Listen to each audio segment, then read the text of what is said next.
In today's show, let's look at the waiver wire for fantasy basketball. Michael Bolton. Thanks, Josh. It's Michael Bolton here, and it's time for another episode of the Locked On Fantasy Basketball Podcast. Let's get to it. Let's get to it, indeed. You are Locked On Fantasy Basketball, your daily fantasy basketball podcast, part of the Locked On Podcast Network.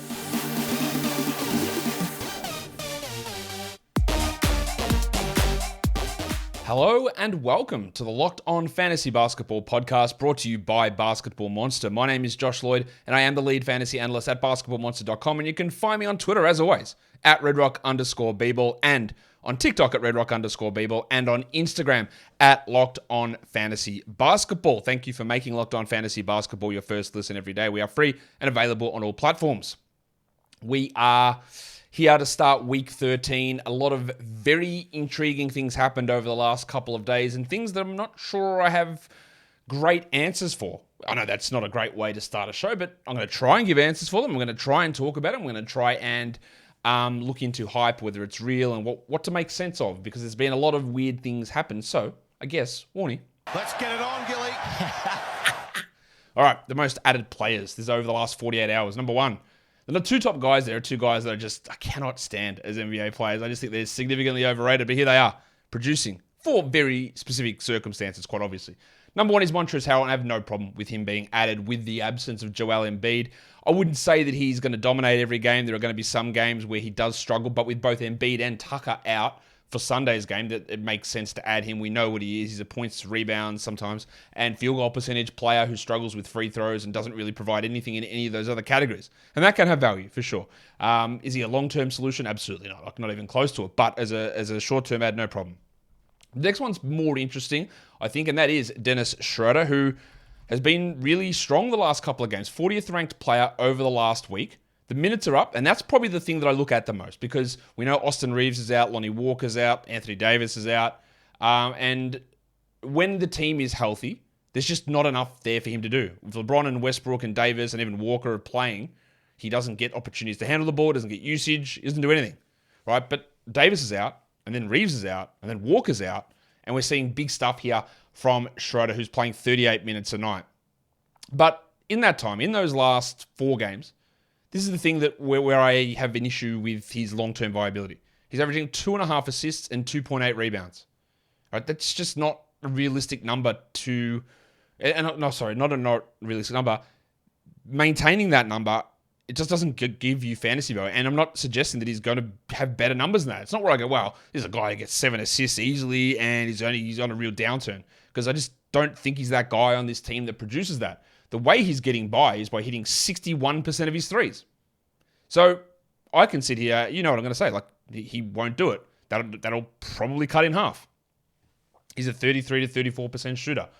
And instead of going at, what's he hitting, 2.8 of 5.8 threes? Is that the right number? No, 3.5 of 5.8 threes.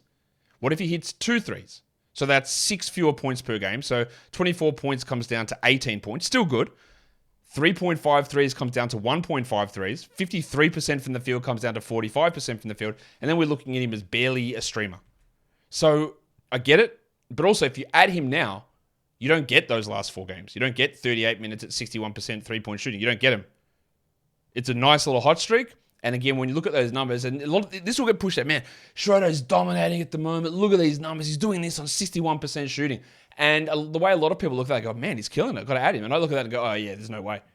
There's no way. Like, if I see someone, man, he's on this hot streak, he just hits 75% of his shots, I go, okay, well, that means he's going to have some 30% shooting nights coming up. That's how I look at that sort of stuff. Because I know that was great, and that happened. But it doesn't mean that it's going to happen. Because it won't. It just won't. I'm not dissuading you from adding Dennis Schroeder. He's got a good schedule this week. Those players are still out. He's going. The minutes is what I'm interested in, the extra minutes. But when it falls off, it's going to be bad. And then we move on. The next guy is Naji Marshall, who is the thumbnail of this video. And yes, he is a great ad. I am very skeptical of what Naji Marshall's value is going to be when Brandon Ingram is back, whenever the hell that is. Marshall, over the last 4 games, is playing 30 minutes a night. Not a top 100 player, mind you. He's averaging 18 points, shooting 47 and 72 because he does struggle. Doesn't get assists. He's not a high volume 3-point shooter. He's averaging 1.5 steals and averaging 18 points, and it's all really good. And he is outperforming Trey Murphy very clearly at the moment. But we have seen this story all season, is that Marshall steps up when multiple players are out, and then the players come back, and he plays 18 to 20 minutes. Now, I guess you could say that the last couple of games, maybe they keep Marshall starting and not Trey Murphy with Zion out. I guess that's a possibility. I don't think they do, right? I'm a little bit more attuned to that being a possibility because Murphy has sort of struggled the last 3 to 4 weeks. Can't really find his place, and Marshall's stepping up. But there's no guarantee of that. So Marshall absolutely is a guy for now, but as soon as Ingram is back and back playing 30 minutes, Marshall might be useless. Might be a 16-team league player. For example, Naji Marshall, despite Ingram being out for 6-7 weeks and Zion missing a bunch of time and the Pelicans team really never being healthy, he is not a top 200 player this season. So there's been lots of opportunities with at least one player out all year, and he's not top 200. On a nice little streak now and should be rostered, but yeah, watch that one. Caris LeVert, one of the most added players. I mean, sure, but we've seen this story. Garland out, add Caris. Mitchell out, add Caris. Both back, drop Caris. And it looks like that both of these guys will be back for their next game, which is, are they playing today? I don't think so. I think they're playing tomorrow, and we should have Garland and Mitchell both playing. So adding LeVert probably doesn't make sense. These next 4 are the top added players over on Yahoo. Kyle Anderson, not much really to talk about there. Yeah, sure. I don't know when Towns is back. Probably another 2 to 3 weeks at least. Anderson is, worth having. Upside's not particularly high, but he's a good add. Tyus Jones, not really. His value's there. I guess, no, that's not true. Let me rephrase. Ja Morant's questionable for today's game. And we know that Tyus has value there. And it seems like Tyus has got value at the moment. Bane's out, Morant's out. Either of those guys are out, Tyus' value goes up. And he remains that luxury stash top. So I don't mind that one. Max Strus, I have no interest at all in him. He was good last game with Hero out, but this is not a long-term play. I'd much rather the guy underneath him. And that's Victor Oladipo. There are still going to be shooting concerns with him, but the defensive numbers, the minutes are up. I'm liking the usage. He is a 12-team league guy at the moment, Victor Oladipo. Today's episode is brought to you by TurboTax. Go to TurboTax and don't do your taxes. Meet with an expert who'll do them for you. TurboTax experts can relieve you from the stress of taxes and file for you so you can do not taxes. Show your eyes things that are not taxes. Unpack a moving box of not taxes. Taste not taxes. Sing not taxes a lullaby. Hope not taxes sleeps through the night. Grab a saddle and ride not taxes into the sunset. With the TurboTax 100% expert guarantee, an expert will do your taxes from start to finish so you can relax. It feels good to be done with your taxes, doesn't it? Come to TurboTax and don't do your taxes. Visit TurboTax.com to learn more. Intuit, TurboTax, full service products only, video meeting while expert does your taxes required. See guarantee details at TurboTax.com/guarantees. Let's go to the most dropped players. The number 1 and 2 there are both Wizards players, Rui Hachimura and Deni Avdija. I think some of that is schedule related. Some of that's also they're not very good. And yes, Beal is out, but that doesn't guarantee, it doesn't appear. While it did earlier in the season, it guaranteed great stuff from Avdija. While he's coming off the bench and the fact that Rui is back, they're just sort of eating into each other. There'll be opportunities for Rui in 12-team points leagues to maybe have some value, but I wouldn't say that either of those, it's an egregious drop. It's totally okay. Naz Reid was dropped. I guess people are frustrated with the back issue. Look, this is a guy that was putting his top 70 numbers out. Yes, 21 minutes a night. It is hard to do that. And Anderson's playing, and now Prince is back, and Reed's hurt, so I get it. I'd be pretty quick to re-add him, though, when he's healthy. Reggie Jackson, most dropped plays. Yeah, well, why the hell was he added? Kendrick Nunn, again, why? Why was he added? Patrick Williams, again, it's just the constant stuff, right? We have a look, we see the minutes, we go, okay, let's try it. And then what did he shoot last game? 20% from the field and 50% from the line? Because he continues to be wildly underwhelming and inconsistent. When there's good schedule opportunities, we love having a guy that plays on the low volume days, that plays 34 minutes a night. That's really valuable. But that's it. I don't want him these other nights, and there's just a 50-50 chance he's going to be solid or shithouse in those games anyway. Mo Wagner has been dropped.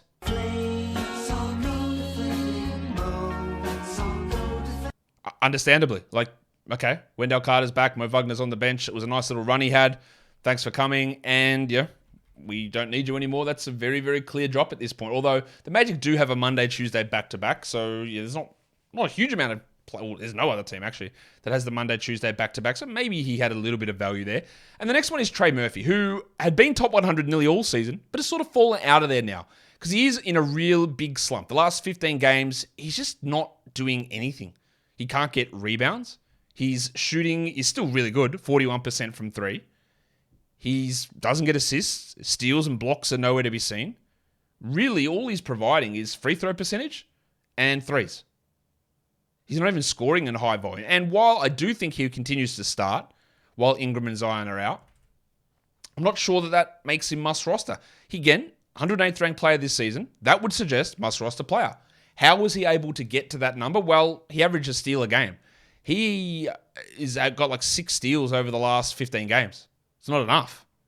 So that's really the difference here between Murphy's value over the course of the season versus what he's done over the last month. It's that, yes, he's scoring 1 fewer point per game with a little bit of a drop in usage, but he's just not getting steals. So that's really what's turning him from must roster to roster. And we know the volatility of steals. So, he looks more like a 3 streamer. And I've been pretty, not headstrong, but pretty let's keep him. The role is there. He's been good all year. But it's a drop-off. And when all you're contributing at the moment is some free throw percentage, he's good at it, and some threes, I can probably do other things with that roster spot. Now, I might desperately need threes and free throw percentage, and he fits perfectly to what my team needs. But as a must-roster player, I'm not sure he's in that little boat at the moment. Let's look at some droppable players. Again, these are guys you do not have to drop, but you can. If they're on your roster and need to make a move, do it. Bol. I don't see it. He's still out. The minutes have been declining, and now they have got...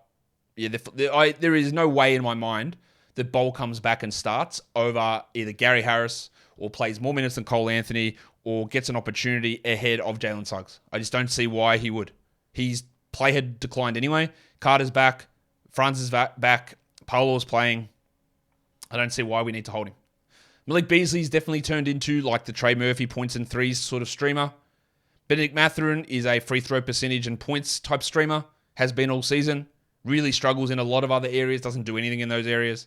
And then Karis LeVert. I know he's one of the most added players, but with Mitchell and Garland playing, I don't see the purpose in Karis LeVert, apart from if you want to try and lose both percentages, because the volume just won't be large enough, I don't think, for Karis to be useful most of the season, or at least in the short term.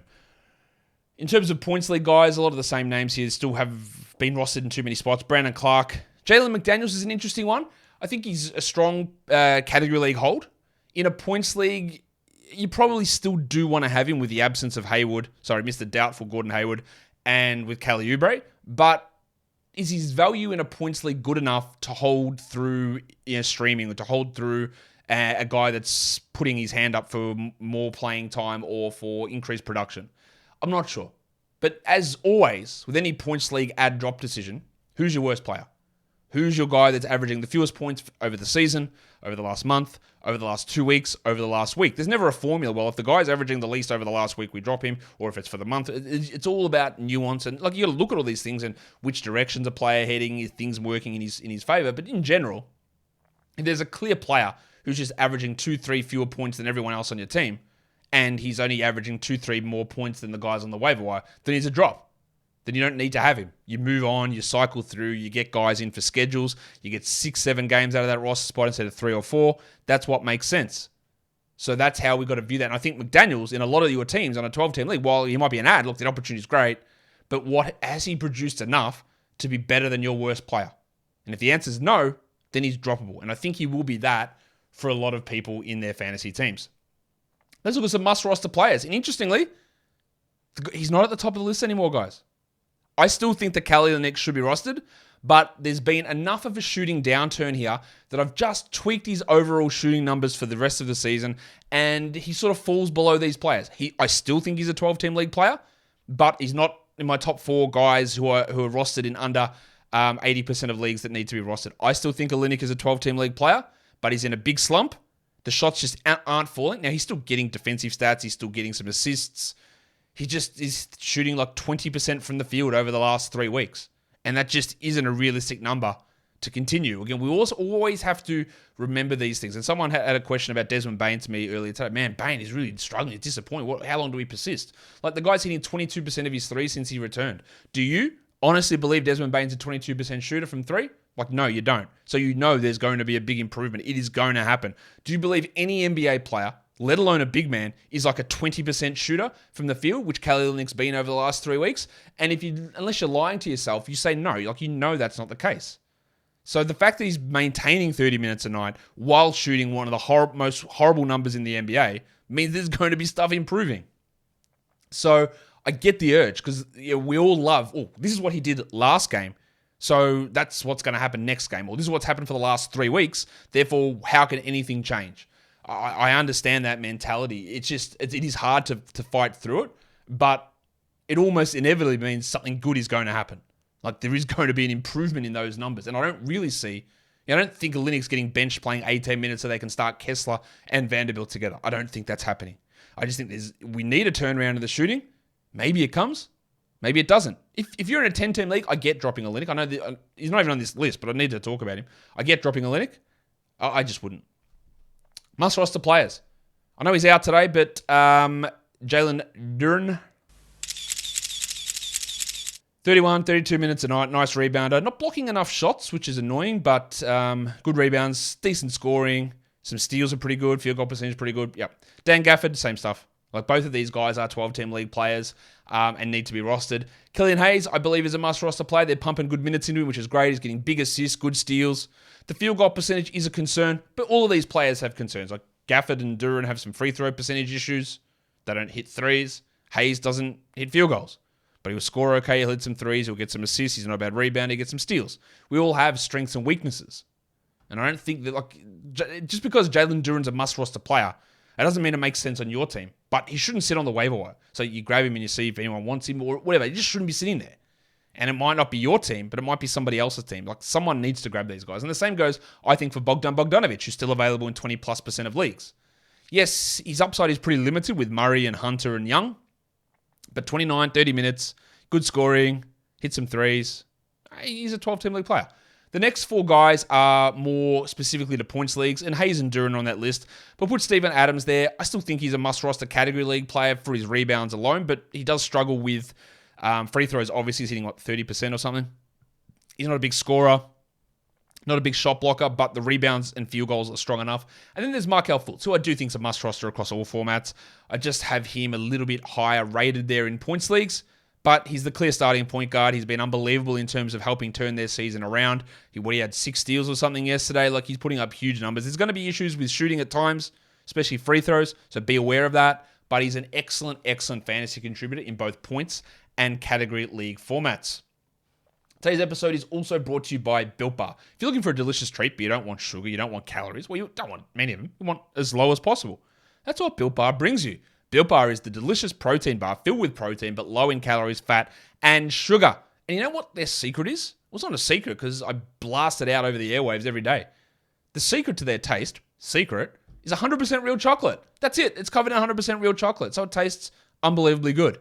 And now you can get all these great flavors. It's churro, peanut butter brownie, coconut almond. But they taste just like a candy bar. And you don't even have to go to Built.com because that's where I've been telling you to go for years. You can actually go to Walmart and go down to the pharmacy section. You can find 4-bar boxes in either cookies and cream, double chocolate, or coconut puff flavor. Or if you want a bigger box, go to Sam's Club. They've got a 13-bar box in the churro flavor and in the brownie batter flavor. So get your Built Bars either online at Built.com or go to Walmart or go to Sam's Club. Built Bar is built different. Look at some hot players. These guys are all top 100 over the last week, and they're all available in at least 40% of leagues. Talked about Kyle Anderson, Dennis Schroeder already. Kevon Looney having a nice little renaissance. He's been on this list a couple of times this season, and then he drops way off. 42nd over the last week. He's 142nd for the season. How is he getting to this number? 16 rebounds. Okay, so we look at that and go, okay, this is part of understanding how we interpret fantasy. 16 rebounds. All right, remember, if you add Kevon Looney now, you don't get 16 rebounds a game. That's what he did. They were crazy numbers, and they're just, look at his career. He's not a 16 rebound a game player. He just isn't.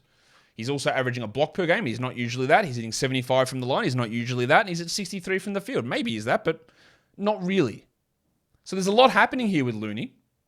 Also, 29 minutes a game that is skewing that ranking way up. Is he a must-roster player? I don't believe so. In a 14-team league, yeah, absolutely. In a 12, you can ride this little minutes hot streak. That's what's more interesting to me, is the minutes hot streak. But he could easily have 6 and 6 without a steal and a block and shoot 40% from the line next game really easily. So don't be too over exuberant on that. Let's look at Anthony Lam, who, again, is a really hot name. There were some very big performances from random players yesterday. And Anthony Lam's actually top 50 over the last week in 3 games. How has that happened? Well, he's played 31 minutes a night, so there's your number one red flag. Because what's going to happen this week? Well, Andrew Wiggins is returning and not going to play 19 minutes like last game. Last game, Klay Thompson was a mystery late second scratch with knee soreness. And there's some other bloke by the name of Steph Curry that's returning in 1 game's time, probably on Friday. They've got a game Tuesday and Friday, I think it is. So, is there any way that Lamb's playing 31 minutes a night? Almost definitely not. Or look, no way. Yes, his minutes have been helped by Kuminga's absence, but adding Wiggins, Klay, and Steph back into that mix is not going to allow this to happen. He's also on a 2-way contract and only has 18 more games left before he either has to be converted or can't play. I think he'll get converted, but I don't know that yet. He's averaging 20 points per game. He's shooting 40% from 3. He's got a usage of 21%. Really, it's just coming from big usage and big minutes, hitting his free throws, true shooting of 68%. Like, just not realistic. So while it was great, what he did yesterday, a lot of factors went into that, and I don't think they're anywhere near replicable. The Bronco, Jalen Williams. Broncos country, let's ride. That's an easy add to me. Like, he's just a must roster across all formats at this point. Jalen McDaniels in the hot players list. Now, don't confuse this with droppable players. Yes, as I said when I talked about Jalen back then, yes, he's a 12-team ad while Hayward is out. But when you're looking a little bit longer term, especially in a points league, if you do need to make a decision to cut somebody, because I think maybe Hayward's a week. I don't know how long. But again, it's all about looking at those points league values and where he sits versus the waiver wire. But he's been great over the last week, Jalen McDaniels. This is, again, where he's ranked points league-wise. He's 54th over the last week, averaging 12 points, but the value comes from 2.3 steals and 1.3 blocks. Like, he's averaging 12 and 8 otherwise, which is all right, but it's not great. It all comes from those defensive stats, which in points leagues just don't mean anywhere near as much. And that's what reduces that overall impact and why I had him as maybe a drop in a points league format, if you're looking longer term. Bruce Brown, been really strong. We just keep rolling with him. If they get healthy for a prolonged period of time and Brown plays 24 minutes a night, then he's not a hold. But I think for now we hold him. And then Lou Dort is also a guy who is much maligned by me for being a bad category league player. Because, let's be honest, he is the 162nd ranked player this season. But what's happened over the last week? Well, he's shooting well. 50% from the field and 85% from the line, including 56% from 3. So there you go. That's it. He's averaging 4 rebounds and 2.5 assists. Nothing exciting. He's just hitting all of his threes, and he doesn't do that. He's probably 20 percentage points higher than his usual number. That's going to come down. The production's going to come down. And he's not going to be an ongoing top 100 player. Streamable? Yeah, absolutely right. Points league, 12-team league guy? No issues at all. As an ongoing category league, 12-team league player? No, not interested at all. Let's look at some deep league players. These guys are all available using a couple of metrics in 90% plus of leagues. Delon Wright and Nico Batum, I think, are 14-team league guys that you do want to grab. And I think that the big fella... Oh, hi, Mark. Mark Williams is a 14-team league guy. I think he remains a 12-team league luxury stash, but honestly, you're waiting for a Plumlee injury or trade or benching, and I'm not sure they're coming in the next 3 weeks or so. I don't think they're going to bench Plumlee, which is unfortunate.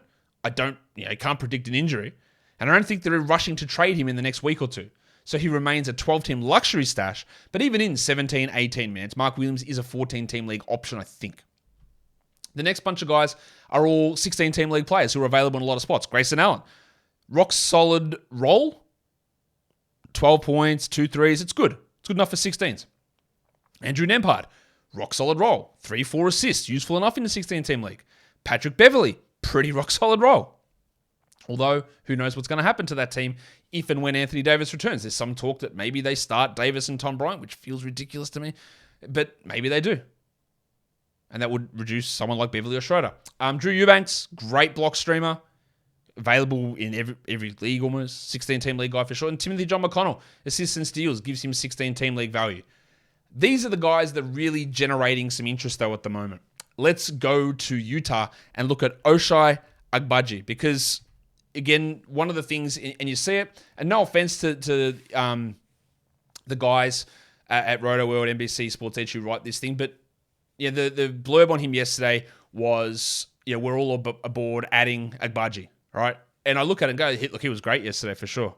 He had 19 points, 1 rebound, 1 assist, 0 steals, 0 blocks on 100% shooting. The game before that, he shot 86% from the field. He's still a 21-minute-a-night player. And despite those last 2 good games, he is averaging 10 points per game over his last 3. And that's 192nd in fantasy, despite shooting 79% from the field. Does not have a single steal or a single block. Has 2 rebounds and 1 assist in his last 3 games. That's in 45 minutes of action. And we know that he's not a shooter like this. And he still has Conley, Beasley, Clarkson, and probably Sexton all ahead of him. It's empty scoring on a ridiculous hot streak. And I don't, look, in a 16-team league, by all means. I talked about him early last week and said, hey, they are going to give him rotation minutes. Keep an eye on it. Deeper leagues, go for your life. Right? Told you about this part. This was going to happen. But, look, no, I'm not doing it in 10 or 12 or 14. Probably not even 16, to be honest, because this is not real. As I detailed on a post yesterday somewhere, I tweeted about it, talking about like his game from Saturday, Agbaji, that if instead of going 7 from 7 from the field, he went 2 of 4 from 3 and 2 of 3 from 2, still 50% shooting from 3 and 67 from 2, like unbelievable numbers, his line would have been 10-1-1 with no steals and no blocks, and we looked at it and gone, like, who cares? Like, that's nothing. It doesn't mean anything. But he got ridiculously hot. He's missed 1 shot in 2 games. And you look at a big, shiny points number and go, ooh, that's great. And maybe I'm wrong. Maybe this is a catalyst and he turns into a 30-minute-a-night player and starts racking up all those peripheral stats. I just highly doubt it. It's going to need probably 3 or 4 things to happen, including him getting better in so many other areas. And then Conley going out and Clarkson going out and Beasley not being there and Sexton maybe not playing. Now, Beasley's minutes have come down a little bit. But the path for Agbaji, like in 20 minutes, Agbaji is nowhere near a 12-team league player. Not even remotely close to it, I don't think. But these games will confuse you. So watch. If anyone adds him in your 10 or 12 or 14-team league, watch who they drop. It might be someone good. Hey, but you know what? If you want to disagree, go right ahead. I just refuse to believe that a man's going to be an 88% shooter moving forward. Don't believe it. Dwayne Washington Jr. Campaign's out. Chris Paul's out. Devin Booker's out. Washington didn't start last game. It was Damian Lee, who was the starter in the second half with Paul out. I don't know who's going to start this game, whether it is Washington, but we know he's a high-usage player who can get some assists. At least in the short term, there is some value in him or in Lee. I wouldn't get too excited there, but there is something about it. I'm very interested in Jaden Hardy, especially for today. Hardy is a guy that will score a lot. Now, he's not getting by on insane shooting numbers like Agbaji, but Doncic is out on Sunday, so Hardy maybe starts and plays good minutes. I think we can rely upon Hardy playing 15 to 16 minutes a night at the moment, especially with Josh Green out and Finney-Smith out. Is he a long-term ad? I really doubt that. Could he be a pairing next to Doncic instead of Dinwiddie? I mean, sure, but it's not really going to happen. Could he find 20 minutes a night? Well, again, there's Doncic, there's Dinwiddie, there's Hardaway. Is he the 4th guard there? I don't really want to put a lot of faith in a 4th guard, even though he has scored really well.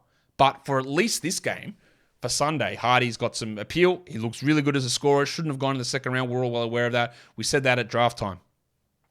But we don't need to get too excited about it. And then we go to the Spurs. There's 4 guys here. Josh Richardson, Romeo Langford, Zach Collins, Malachi Branham. Zach Collins is a really good ad.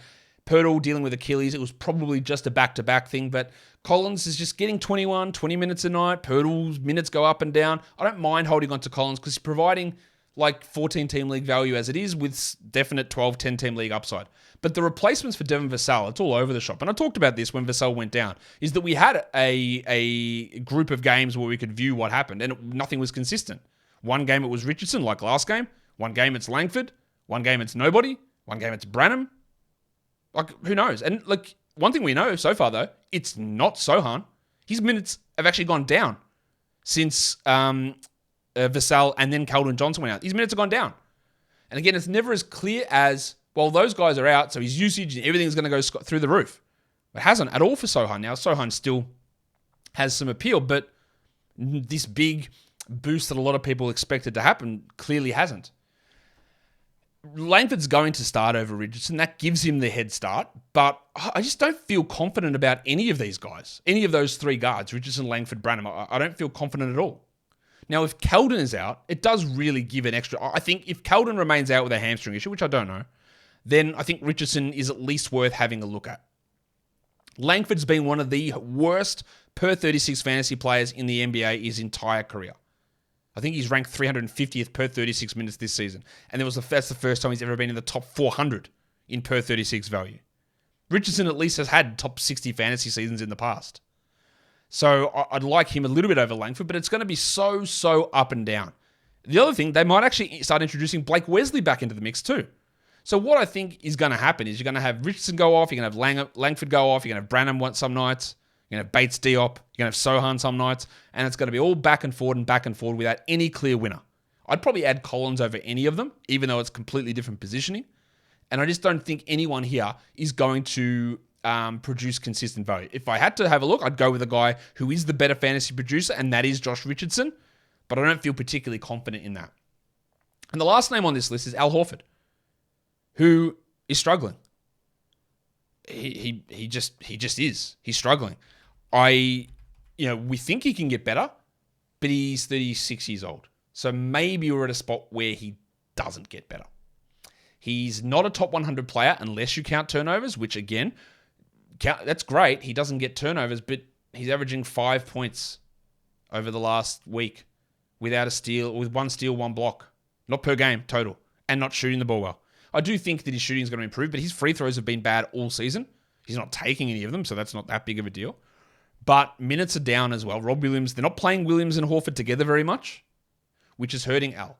So I think it is a hard call to make. In a head-to-head league, I don't think that Al Horford in 10-team leagues is a must roster. And I don't think. In a 12-team points league, no problem. Drop him. He's not good enough. In a 12-team category league, it would depend on who I'm adding. But I think, again, it's always what you want to look at. Who is your worst player?